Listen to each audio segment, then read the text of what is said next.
Hello, all you dreamers, optimists, and junior tomorrownauts. Welcome back to the Tomorrowland Times podcast, the unofficial home for fans of Disney's 2015 Tomorrowland movie, its prequel novel Before Tomorrowland, and the alternate reality game that introduced us to its fictional universe all the way back in 2013, The Optimist. I'm Nick. And I'm Hastin, and today we're continuing our limited series on the show, the Before Tomorrowland Book Club, celebrating the 10th anniversary of the prequel novel written by Jeff Jensen and Jonathan Case.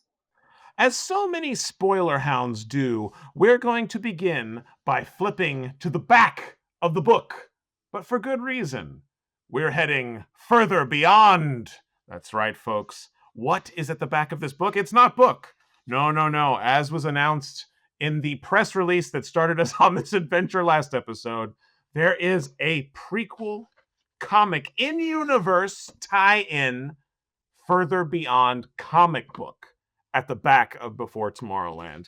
And we thought we would start there first. Let's get into the universe before we listen to the story that's being told. Was this of excitement to you at the time? How does it hold up all these years later? I mean, it's just, again, it's one of those things where it's like we're post-optimist, and seeing anything with the Plus Ultra logo is just ridiculously exciting at this point in time. It's right there in the corner, right there. It's like, it's right there in the corner, and then you turn that page, and it's big and beautiful right there. The title is What Lies Further Beyond. We already knew at this point Plus Ultra meant further beyond. And if we didn't know that, by gum, are we about to learn it? Yes. In the pages of this comic. Now, how did this come into the world? This wasn't just something that you said, oh, wow, look at this, the back of this book, a comic.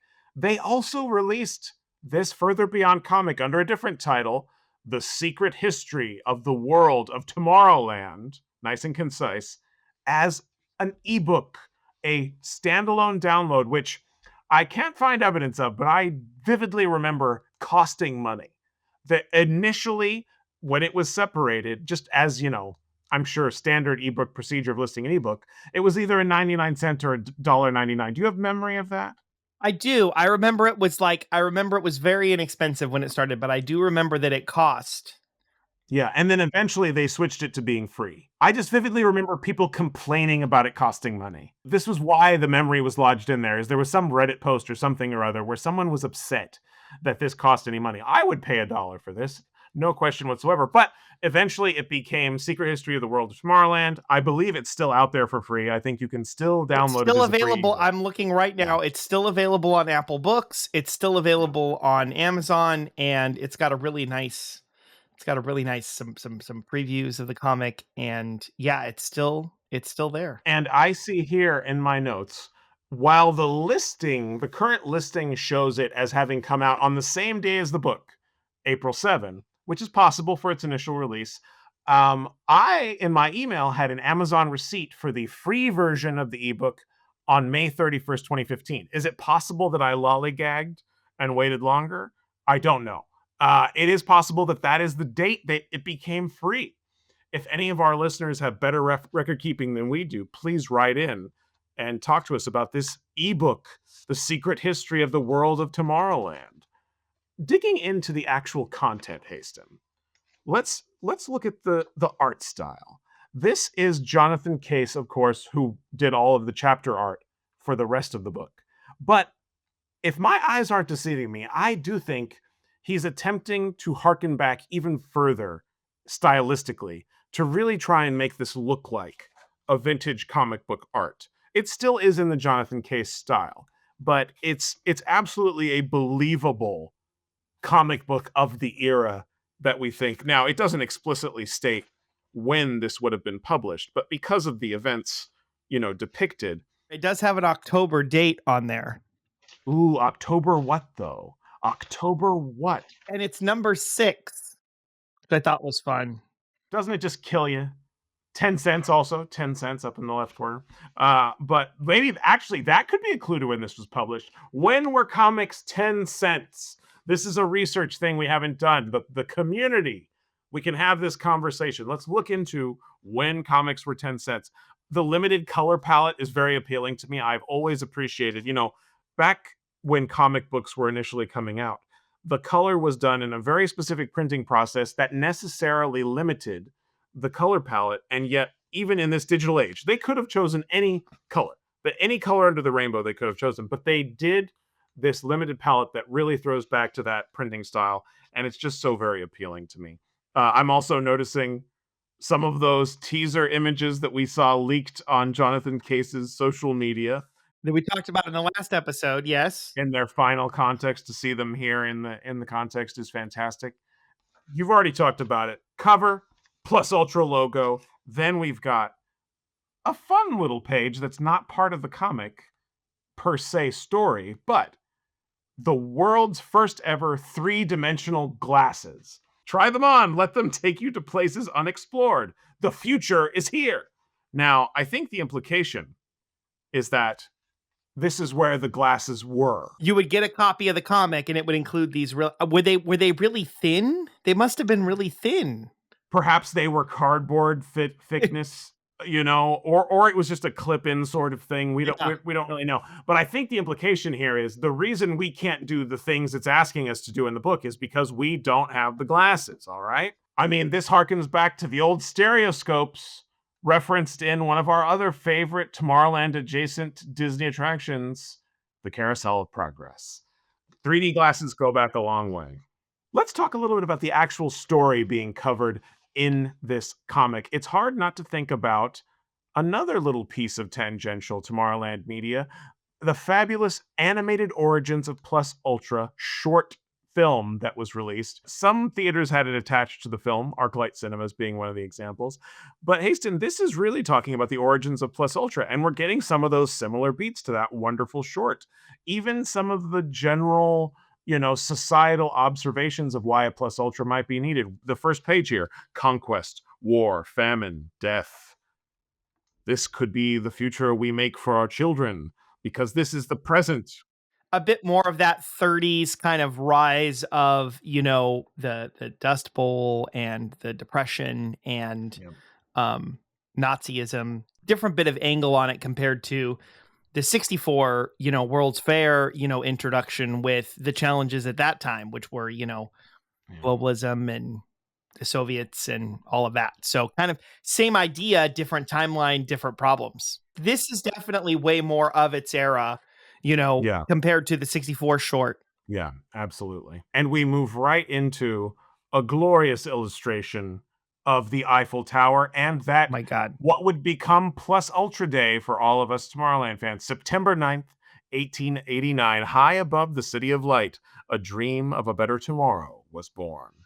And indeed, we now see a depiction of Plus Ultra. We see the founding four debating whether or not such a thing should exist, getting into the nitty-gritty of, quite frankly, interpretations that will plague even the film upon its release. The debate around the story of the film itself, in some ways, is playing out right on the pages of this here book. We got Jules Verne, we got Nikola Tesla, we got Thomas Edison, and we've got Gustav Eiffel, all here rendered in glorious art by Jonathan Case. And we waste no time. He gives us a 2-page spread of those guys, but then very quickly we are going to run through the paces of the history of Plus Ultra. The next page is going to give us those beautiful panoramas that we alluded to last episode. All of the other membership that is included, all of the famous faces throughout. And we have it's sort of a triptych of 3 different panoramas throughout the ages. Who, we might get some sense of when certain members dipped in and dipped out through this. But also the aging through the eras. And this is where they just make it explicit. Where did the name Plus Ultra come from? And it was thinking back to those heroes of antiquity, as they call it here, pushing against the uncharted realms with the phrase, non Plus Ultra, nothing further beyond. And so they felt among their membership that modifying it slightly to say there is something further beyond with just Plus Ultra. There it is right there, folks. That's why it's Plus Ultra, and that's why this comic is further beyond. Now, as we turn the page here, I find ourselves pulling into one of our favorite little segments on the show, the location station. The hover rail will be arriving in 1 minute. The hover rail will Our first location that we'll be talking about is emblazoned right here on the next spread of the comic, Colorado Springs, May 17, 1899. Now, this page is simply talking about Plus Ultra's discovery that there is another dimension, utilizing detection methods for the energies that are seeping from that dimension into ours. They get a picture of it that will spawn a multi-decade attempt to actually break through and go to the other dimension. They don't say it explicitly, but there is a historical place tied to Colorado Springs. It is not simply a random choice of location. This was where Tesla's experimental station was located. There's an iconic image of him with these giant Tesla coils and the energy arcing off of it. That is from this location. Sadly, the experimental facility was torn down in 1904 due to some debts that Tesla had incurred. Now, if you were to visit this intersection today in good old Nob Hill, what will you find? Well, thankfully, our good friend the Monitor, aka Google Maps, shows us you can visit an auto zone. If we spin around and zoom in, peak furniture, quality furniture for less. I don't think any of these people know that they are on the site where Tesla once had his magnificent experimental facility, and if we are to believe the fiction of Before Tomorrowland, first detected the radio waves coming in from that alternate dimension. There's also a massage center, so if you would like to get a massage and meditate on the history of Plus Ultra, I would say this is the prime place to do it, and it comes with our fullest recommendation. I should note this is not a sponsored post. None of these companies AutoZone is not sponsoring the Before Tomorrowland Book Club, but that is what you'll find there at the location station, Colorado Springs. Now, we've skipped right past it, but I don't know if this will be news to any of our guests. The Eiffel Tower can be visited. It is possible. Hastin, do you have any recollections of visiting the Eiffel Tower for the first time after you had read Before Tomorrowland? It's funny because I was there on a trip for my birthday that December. It was December of 2013. It was after The Optimist, but I think it was before the book came out. I remember we rode up to the mid-level, and then we rode up to the top level, and then seeing the apartment, I was like, first of all, it's tiny. But second of all, it was just like, it was so fun because it was just this, like, again, the alternate history angle just made it feel so real at that point in time. If we had to rank the scale of the apartments in the Eiffel Tower, the real one would be at the bottom. The comic book Before Tomorrowland one would be in the middle. And then the movie one is gigantic. It's huge. It's enormous. Now, Hastin, we do have one final location for folks to check out, and it's got some personal significance to us. A little bit later in the comic, you can see in tiny little text on a fence, Wardenclyffe. Hastin, what's Wardenclyffe? So Wardenclyffe was Tesla's testing facility just outside of New York. After the Colorado Springs one. Right. And there is indeed something to go visit there, is there not? There is. So when they were rebuilding Wardenclyffe, they did a huge campaign, and a bunch of optimists got together, and we bought a brick that mirrored the plaque that was in The Optimist, and apparently it's still on the site to this day. I have not seen any of these bricks, so anyone who wants to go confirm and send in the picture, we'll send you a special prize if you make it out to Wardenclyffe and take a picture of our brick that I believe, if I'm not mistaken, says a tribute to our fellows. And with that, for now, temporarily, we will pull out of the location station and continue. I'm also just noticing, a few things as Easter eggs in the Before Tomorrowland depiction of this office that you will not find, sadly. On our close-up of Jules Verne, what do we see behind him? Not just the Nautilus submarine, specifically the Nautilus submarine from the Walt Disney film, which in the fiction of this story, I think is fine to interpret that was the real one. The real Nautilus looked as it did in the Disney film. This is what this comic is telling us. And also in the back, you have, of course, the balloon from Around the World in 80 Days, and the Columbiad, which is referenced again from the Earth to the Moon. The Columbiad, I'm so glad you brought that up. This is actually the next part that we were going to talk about in the comic. Okay, so they've discovered this place. They've had these experiments The failure, failure, failure. They can't break through, but they do finally, as they say, tear a hole in the sky. I appreciate the language here as well as the art. You've got the beautiful comic art, but the language is spare. There's the famous saying, it would have been shorter if I had more time. Getting language this specific and this short takes an awful lot of work, and they've done a great job. There's a violence to their attempt. This is not merely glamorizing the great serial adventure of this secret society. They are acknowledging, even through this comic, sort of metatextually, the violence of what they're attempting to do by breaking through nature to get into this other world. When they are able to get a ship to come back, what indeed is it called but the Columbiad? You've pulled it absolutely perfectly. You've got this wonderful heroic shot of Peary coming back in the Columbiad, and it speaks to the classic era of, sort of serial adventure comic book stories, pulp sci-fi pulp stories that inspired some of this. And I love that he says here, it's rich in resources and hospitable to colonization, save for a leviathan or three that might need subduing. I always loved this idea, and it never manifested itself in too many ways across the fiction of Tomorrowland, but Jeff Jensen was always pretty specific about there was a sci-fi wildness to the landscape in Tomorrowland. In the movie, you kind of just get a sense of this wheat field in which I'm currently recording the podcast.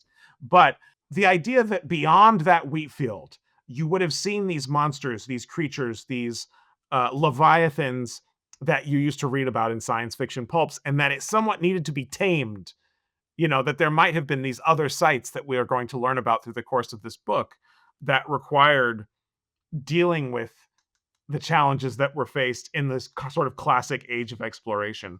I'd also be remiss not to note that visually, when we look at the sort of quasi sci-fi uniform he's wearing, I'm getting major Forbidden Planet movie outfit vibes. I would almost describe the structure, it's very montage like, because we're jumping through eras so rapidly. We're getting the mile high overview of the arc of Plus Ultra, all of the different experiments, the planning, the debating, alluding to these debates, perhaps without necessarily getting into the actual specifics, which will be saved for the book itself. And that's where we get to a very important date, 1926, breakthrough. This is when Tesla developed his clear energy particle beam that could open portals without damaging the Earth. 1926 is a very important date. It's one that we are going to be starting with on our Before Tomorrowland journey in just a little bit here. But that, we should note, is what was going on in Plus Ultra at that time. Safe, non-destructive ways to get over to the other side. And how long did that last? It lasted 2 years because there was a magnificent setback. Harkening back to the great Hindenburg disaster, we see a couple of airships on fire. An experiment gone awry rendered the other world inhabitable for years. I think they mean uninhabitable. I think they do too, yeah. We have live on air stumbled onto an accidental typo that has occurred in, and I will say, not the only typo in this comic. They say it rendered the other world inhabitable. They meant uninhabitable. Context clues, that's what we're looking for, folks. Many times throughout Plus Ultra's history, I think due to this little dance you have to do with any historical fiction, where you have to deal with the great atrocities of the real world, and why wouldn't this fictional organization have helped, etc., we find one of the great things offered by Before Tomorrowland is how the story reacts to those and saying, look, these organizations are going to take a break from time to time. They're going to reflect. They're going to perhaps even think they're never going to come back, but then they reemerge again. Just as we do with this podcast. Oh, when we are needed, we reconvene. And I'm saying, look, it's a lot of pressure to listen to one episode a week or even a month. To only ask folks to listen to one episode a year, there is an idealness to that, I think, that perfectly suits the podcast form. But I digress. Now, once they have confirmation that it is safe to return to the other side, it's full steam ahead. And that's kind of where we leave them. Summer 1938, Plus Ultra's own Great Depression came to an end, so paralleling the real Great Depression. The latest entry in this book, given by date, leading right into the World's Fair in which the characters of the story would have received this comic, indeed. And we have this vision of the World's Fair itself, the Trilon and the Perisphere, which would become such iconic shapes in the Tomorrowland mythology. Right here, an open invitation to the readers to follow the signs, find the launching pad, and take the journey. And the final image here at the end is a biplane soaring past the Trilon and Perisphere, pulling a ribbon that reads, "The future is yours," which is the perfect note to send off on, whether or not you read this at the beginning of the book or at the end of the book, because that leads beautifully into the themes of the film, which echo literally that quote and have, as we've discussed in our previous series analyzing the film, even an evolution within the film itself from the singular "I am the future" versus what eventually becomes "we are the future." And now it hastens time, as we alluded to last episode, one of the final things you see here in the comic is this cipher. It's a What is this puzzle. puzzle? There's a puzzle. Whether or not we bullied them into putting this in here is unclear, but there is something deeply amusing that occurred. So we first saw this puzzle in the advanced reader copy. We saw this in the back and thought, oh my, this is fascinating. Now, to be fair, this is a young adult book. It's not going to be the hardest cipher in the world. And indeed, there's a clue right on the top and bottom. There's an A and a B. Anyone who knows anything about Caesarean shifts, the simple rot one, you're just going to change one over. You're going to change every letter one over. And when you do that, you get a message that was intended to say, put on your glasses, look out the window, bring the comic, we are waiting for you. And in a cosmic joke, they accidentally made a mistake on the "we are waiting for you." And the R in "for" was a Q in the translation. So unfortunately it says, and I may have to bleep this phonetically, "we are waiting, fuck you."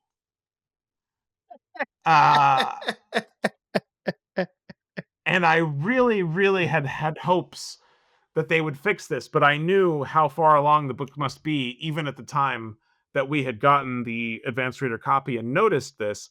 And so we went ahead and did something a little mischievous. Now, as our listeners may know, at this time we were producing our own fan-made alternate reality game that bridged the Optimist in the film. It was this 2 or 3 month experience that we were putting together leading up to the release of the film. And so we saw an opportunity here. And so, in a metatextual wrapper attempting to say that the person behind Stop Plus Ultra, who was revealed to be me, had somehow infiltrated the publishing house for Before Tomorrowland and had inserted a typo that would really give a middle finger to Plus Ultra, because indeed at the time we were trying to stop Plus Ultra. Those fiends had left us behind.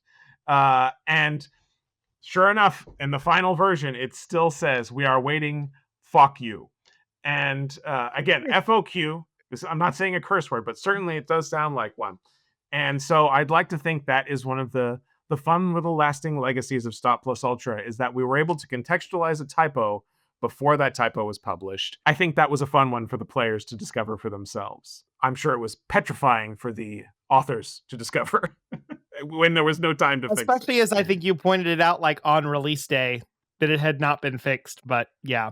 What are you going to do? Hey, obviously, I love the duality of the comic and how, again, coming out of The Optimist a year and a half at that point in time, almost a year and a half, well, about almost 2 years earlier, reading the comic and the story and the glasses and like getting this started again, it was this, I got to experience this in a way. And it was just so like heartwarming and like weirdly melting of immediately after The Optimist ended. It's like, there's this kind of regret of like, people didn't get to experience it.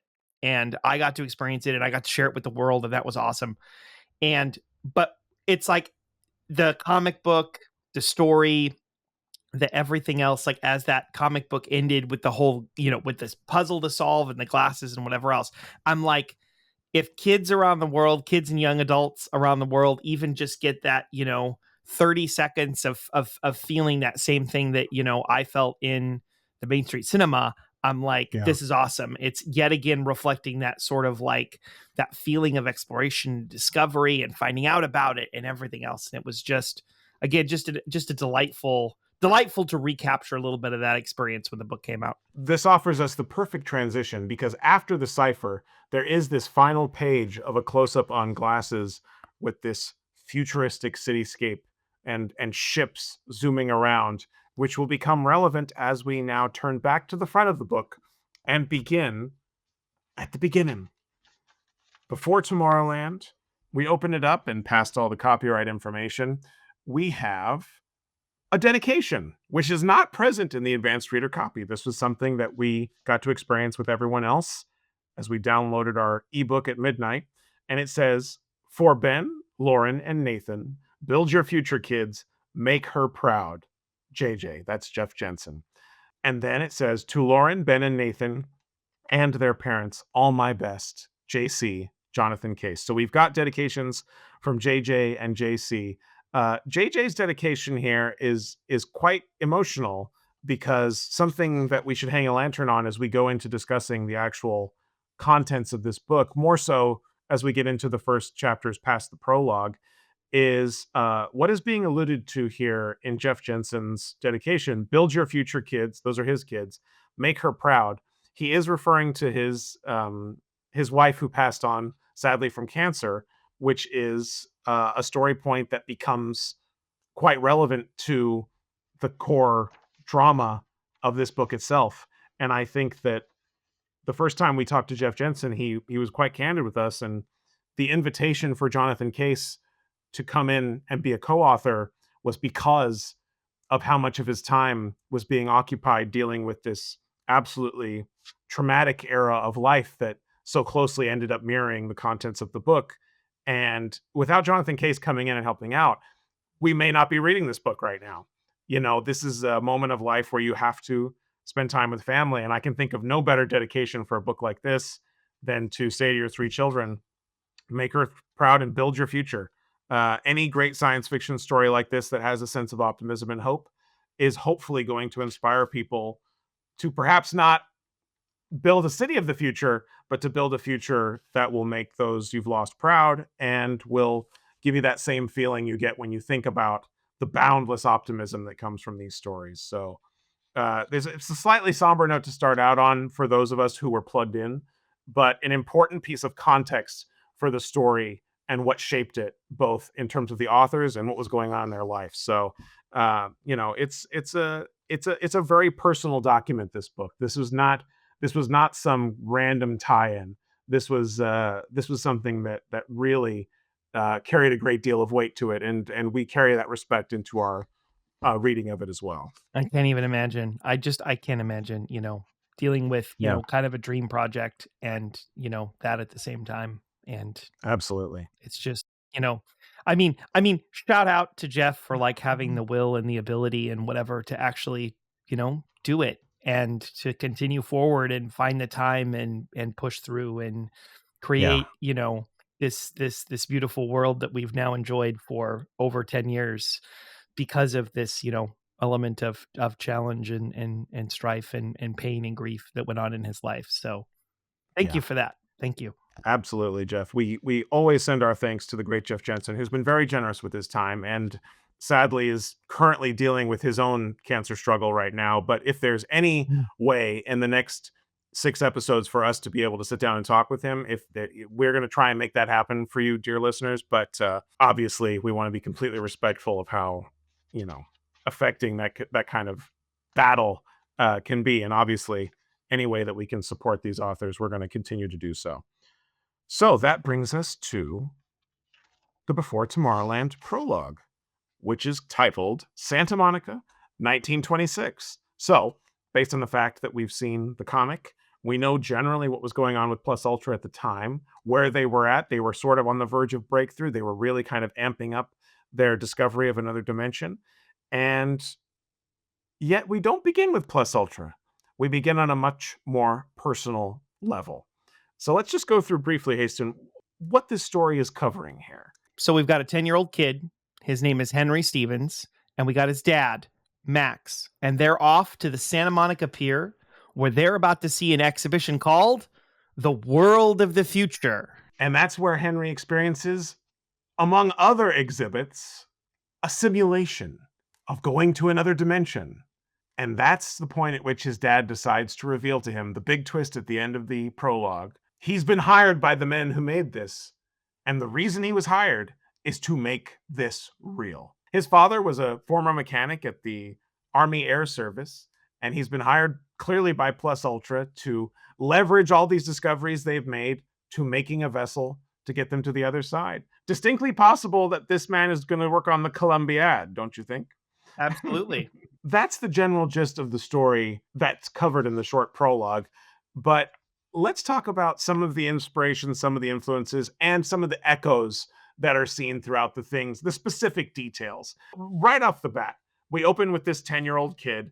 That's how the movie originally opened, was with this young 10-year-old Frank Walker, right? Like this idea of we are going to frame these stories not just because they're family movies, but we're intentionally framing these stories through young eyes. You know, we are going to obviously move from character to character throughout these stories, but starting at a place of youthful optimism seems absolutely perfect to set the tone for this. And I'm going to go so far as to, if we're adding to our list of questions, should we be so lucky to sit down with the authors again one day? The name, Henry Stevens. I personally wonder, you know, because we have this great buffet of science fiction pulp influences, was the last name Stevens a reference to the creator of the Rocketeer comic book, Dave Stevens? I think it's possible. We're dealing with jetpacks here, man. This is Tomorrowland, right? Anything's possible.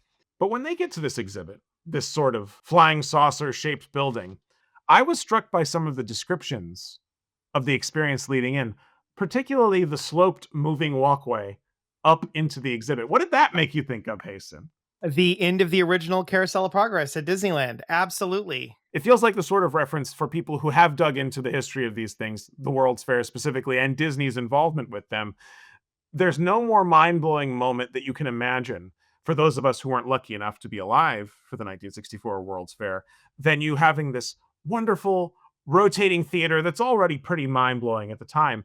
But that's not enough. It's not just that the theater moves. When you pull into that final room, the curtain opens up and there's a ramp leading to a second level that you probably didn't even know about.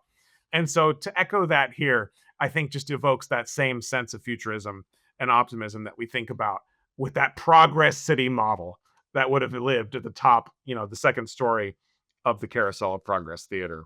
Now, I wanted to ask you a question, Haston, because there was an interesting detail here that I didn't necessarily know if it was a reference to something or if it's trying to evoke a pun of some kind. So when they buy the coins to get into the experience, they make a very specific call out to the name of the woman who sells them the coins. Did you make note of this as well? Annie N. Canny. So Annie, middle initial N, Canny.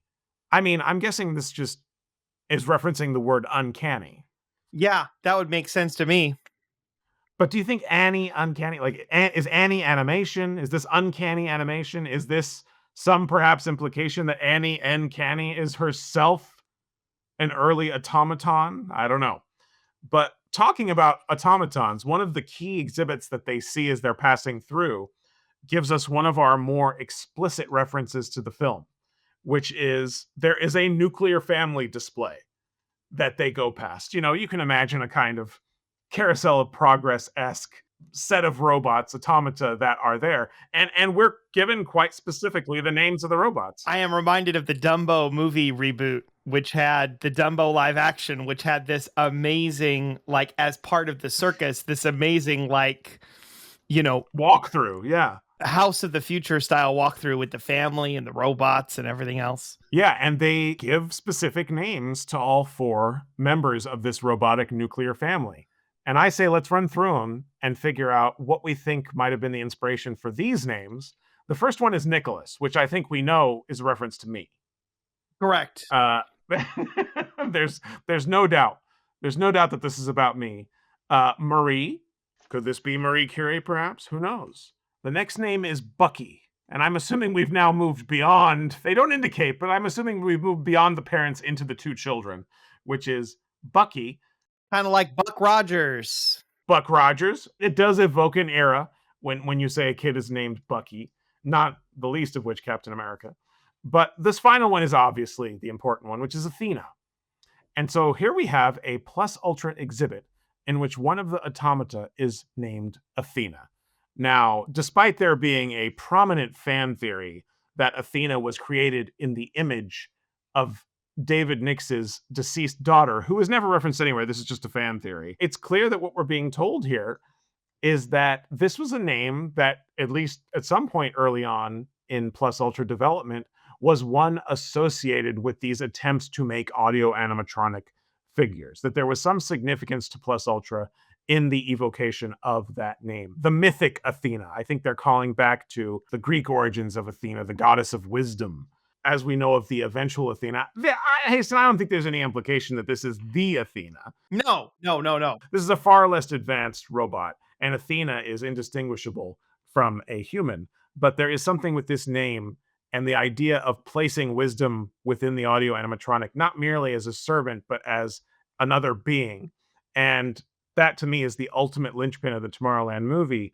And what we're learning here is that this was an ongoing pursuit, even from the earliest days of Plus Ultra, when most of their claims were not necessarily backed up by their achievements. This is a show. They're putting on an exhibit. They're putting the dream into people's minds. And I love the childhood naivety that I think we all had when we first saw an audio animatronic. And we thought, there's no reason that this couldn't be its own thing. There's no reason that this couldn't walk away on its own. And I love that. I love that, they were real robots. This idea of like, no, this wasn't a pre-scheduled show. Like, it was real. And I think we've all, as a kid, we all had that childhood moment of like, the first time, like, you see animatronics, it's just like, where can it walk? What can it do? Like, can it do more than, and it just, I love that childhood duality of, it felt like so much more than a show. The Night at the Museum complex, the Toy Story complex. What do these things do when I'm not looking? Now, this point about the exhibit being an inspirational sort of Babe Ruth calling his shot for Plus Ultra, it does harken back to when we were talking about the comic, we didn't discuss our favorite quotes from the comic, but this applies directly to what we're talking about here in the prologue. So I'm going to pull out my favorite quote from the Plus Ultra comic, which is from Jules Verne. And there's this heated debate about what's needed. And, Tesla has put up the idea first that we need somewhere where no one can bother us and all that.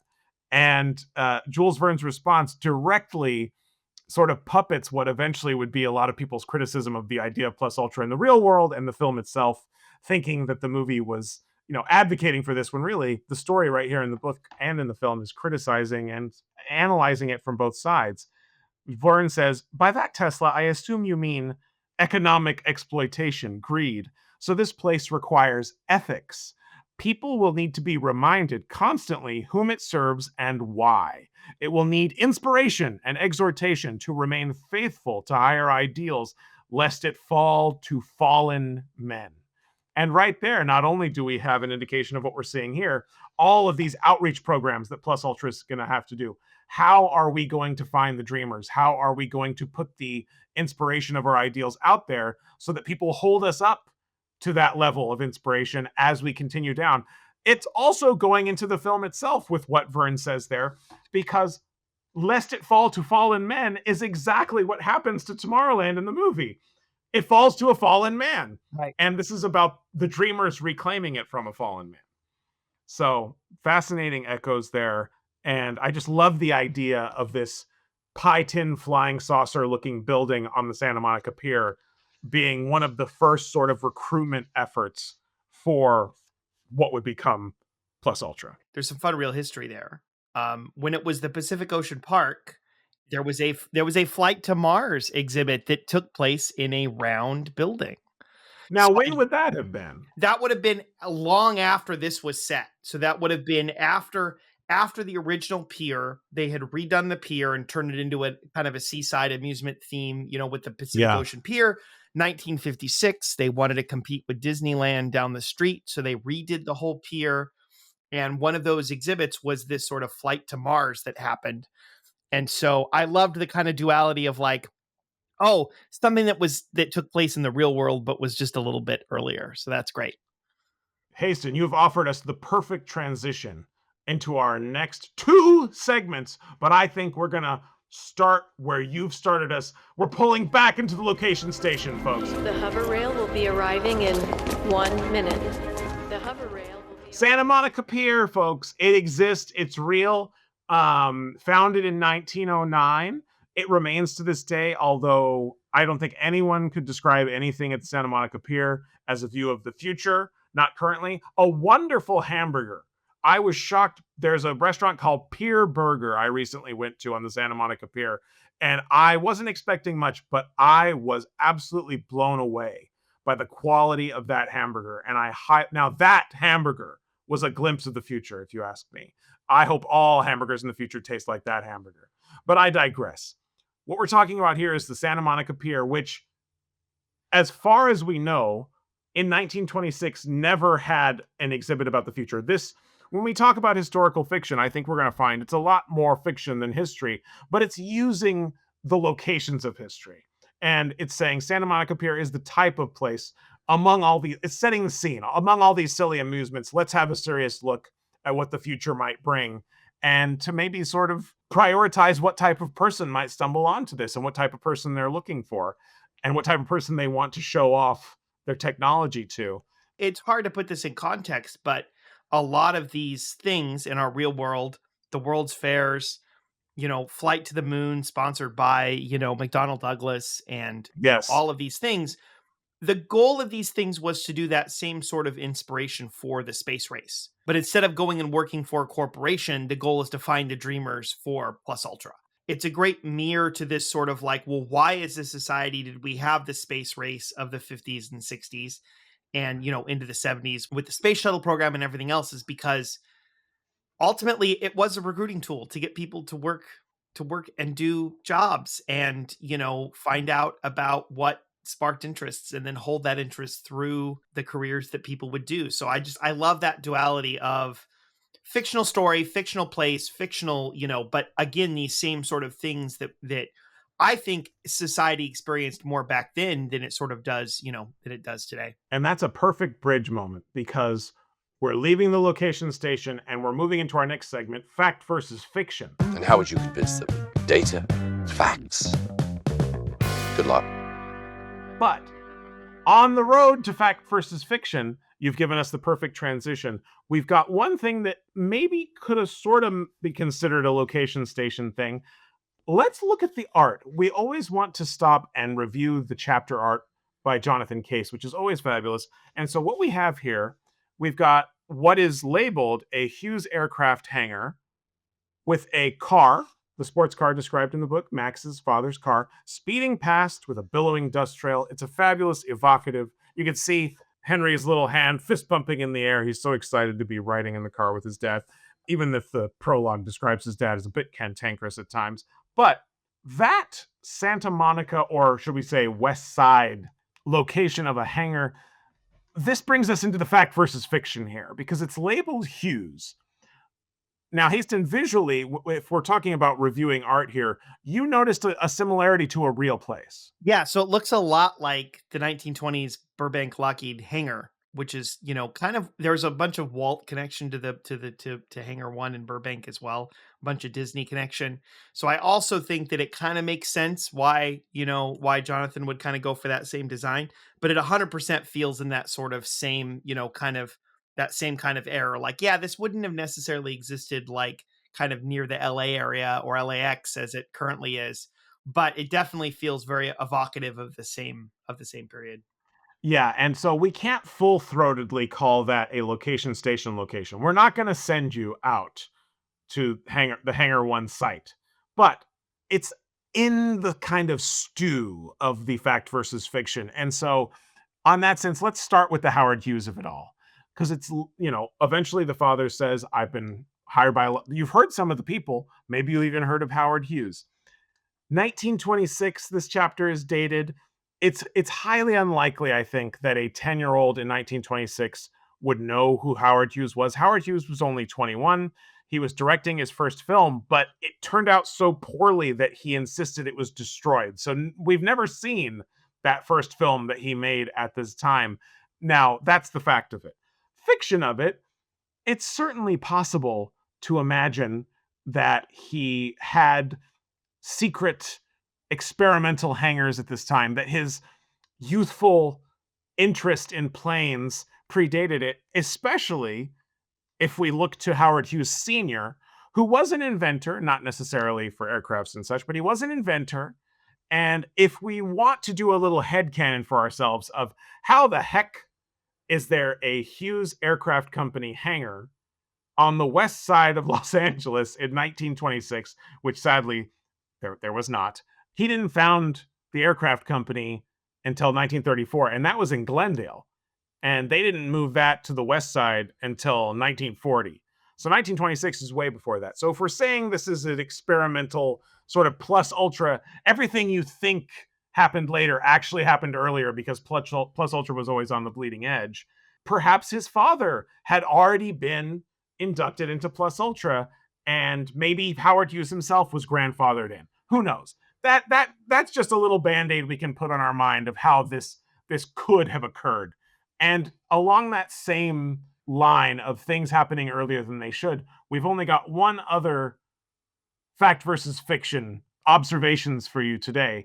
When they go into this exhibit, they find a terminal that allows them to select from multiple pieces of content, itself already a very futuristic interface. But one of the things that allows you to select is Steamboat Willie. And Disney fans know this is 1926. Steamboat Willie was not even produced and released until 1928.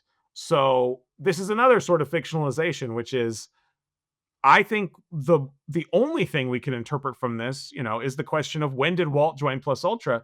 Well, it was before this. They really must have tapped him early, which is amazing because he certainly was not at the level of fame that he would have acquired, later in his life. So I think we can say Plus Ultra just has an incredible nose for talent. And they must have fished this Walt Disney out of obscurity because they said, man, this cartoonist is really playing with fire here. He's really going to be something. And certainly, Plus Ultra had access to Steamboat Willie before everyone else did. They were dealing in these sound and video synchronized technologies before the rest of the world.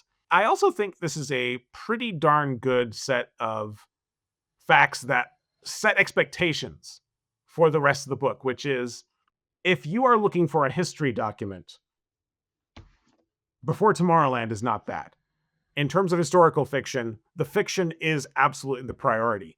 And look, the conceit we're dealing with here is a society of geniuses from across time, and that brings with it a lot of science fiction advantages, including early access to things like hangars and short animated films. Computers, animated films. There's a whole, reference, the whole sequence in which he goes through this experiment, or he goes through this, show is with the black panels in front of him and everything else, and, getting strapped in and whatever else, right? Like, what a great duality to what we ended up with in the film with the whole like pin sequence, and then, her getting ready to get strapped into the rocket right at the very end of it. And now, you've got this early version of it where you are getting strapped into the rocket. And like I said, I love that, reference to the like, flight to Mars kind of experience that I assume was a lot cheesier than this was, that existed at Pacific Ocean Park in the 50s. And I think that it's just kind of neat to imagine these sort of experiences and kind of, how, you get to have fun with it. And you get to have fun with it, in my opinion, in a very sort of like Disneyland, Disney style way that not a lot of the worlds and stuff that they build in get to have that same kind of fun today. Adding in a little bit of the themed show element as well. Totally. It's very reverent of the parks experience itself. As fans of the parks we are. I'm also going to say the way they describe this capsule that Henry gets into feels a lot like a precursor of the wire transfer technology that we see or in the film. Eiffel Tower capsule. Yeah, the way they actually describe it, just the sort of the texture of it, the fabric on the walls, it definitely feels like a call forward to that, and is indeed something that's going to be explored more. They're setting the groundwork for what we're going to experience through the rest of the book here quite well, both in the expectation setting of the facts and fiction, like we said, but also just in terms of thematically. What are we dealing with? What kind of ideas are we playing with? And, Henry and Max don't necessarily occupy the role in this story that you think they do. This is not necessarily the beginning that you would expect for this story, but I think it does very much reveal what kind of narrative we're dealing with when it comes to Before Tomorrowland. And obviously, for fans of Parks history, World's Fair history, plus ultra fake history, this is just a great way to open the book, and certainly had me turning the page. I know the first time I read this, I didn't stop at the prologue, even though sadly today we are going to have to stop at the prologue. I thought a great place to leave off would be favorite quotes. As we did for the comic, I want to do it for the prologue. And my favorite one is when the host says, "Welcome to the world of tomorrow. Please rise to meet it." Rise to meet it. I love that. That is a call for imagination that we can all carry into our real lives. And certainly, I would like to thank all of you for joining us along this journey. We started off slow here. We've given ourselves a curveball at the beginning. Just the prologue. We're going to be covering much bigger swaths of the book moving forward, and we look forward to getting out our little interpretive shovels and digging into the story with the rest of you. And I think we're going to be meeting a cast of characters that is just thrilling and exciting and gives you a whole new perspective on some historical figures and some original new ones as well. So as always, if you guys have any questions or comments, feel free to drop us a line on Blue Sky or Instagram, or send us an email at press@tomorrowlandtimes.com. That's PRESS@tomorrowlandtimes.com. We'd like to thank everybody for visiting Tomorrowland Times today, listening to our podcast, and of course, Tomorrowland Times, a dream that we will keep alive as long as humanly possible to ensure there's always a place where dreamers can stick together. Thanks, everybody. Thanks again.